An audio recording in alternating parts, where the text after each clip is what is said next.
വെറുതെ ഇരുന്നപ്പോൾ മനസ്സിൽ തോന്നിയ ഒരു റെസിപ്പിയാണ് കേട്ടോ. ഉണ്ടാക്കി നോക്കിയപ്പോൾ അടിപൊളിയാണ്. നമ്മുടെ വീട്ടിൽ സാധാരണ ചേരുവകളും മതി. അപ്പോൾ ആദ്യം തന്നെ ഒരു ബൗളിലേക്ക് 2 മുട്ട പൊട്ടിച്ച് വെച്ചിട്ട് 1/2 ടീസ്പൂൺ വാനില എസൻസും 1/4 കപ്പ് 1 ടേബിൾ സ്പൂണും കൂടെ പഞ്ചസാരയുടെ പൊടിയും കൂടെ ചേർത്ത് കൊടുത്തിട്ട് പഞ്ചസാര മെൽറ്റ് ആവുന്നത് വരെ ഇതുപോലെ നന്നായിട്ടൊന്ന് മിക്സ് ചെയ്ത് കൊടുക്കുക. ഇതിലേക്ക് ഒരു 3/4 കപ്പ് പാലും കൂടെ ചേർത്ത് മിക്സ് ചെയ്ത് കൊടുത്തതിന് ശേഷം ഒരു 4 സ്ലൈസ് ബ്രെഡ് എടുത്തിട്ടുണ്ട്. അത് ഇതുപോലെ ചെറുതായിട്ടൊന്ന് കട്ട് ചെയ്തെടുക്കാം.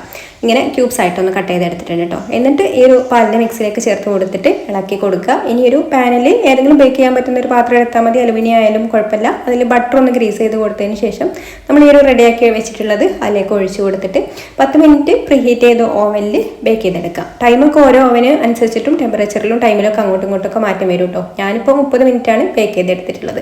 ബേക്ക് ചെയ്തെടുത്ത് നന്നായിട്ട് ചൂടാറി കഴിഞ്ഞാൽ ഇതുപോലെ നമുക്ക് ഇഷ്ടമുള്ള ഷേപ്പിൽ കട്ട് ചെയ്തെടുക്കാം. ഇത് ഇങ്ങനെ വേണമെന്നുണ്ടെങ്കിലും കഴിക്കാം, അല്ലെങ്കിൽ ഇപ്പം നിങ്ങൾക്ക് ചീസ് കേക്ക് ഒക്കെ കഴിക്കുന്ന ആ ഒരു രീതിയിലും കഴിക്കാം കേട്ടോ. അപ്പോൾ ഞാനിതാ കുറച്ച് ചോക്ലേറ്റ്, മിൽക്ക് ചോക്ലേറ്റ് ആണ്, പ്രീമിയം ചോക്ലേറ്റ്, അതിലേക്ക് ഫ്രഷ് ക്രീമും കൂടെ ഒഴിച്ച് കൊടുത്തിട്ട് ഒന്ന് മെൽറ്റ് ചെയ്തെടുത്തിട്ട് ഇതിൻ്റെ മുകളിൽ ഒഴിച്ച് കൊടുത്തിട്ട് ചീസ് കേക്ക് ഒക്കെ കഴിക്കുന്ന ആ ഒരു രീതിയിലാണ് കേട്ടോ കഴിക്കുന്നത്.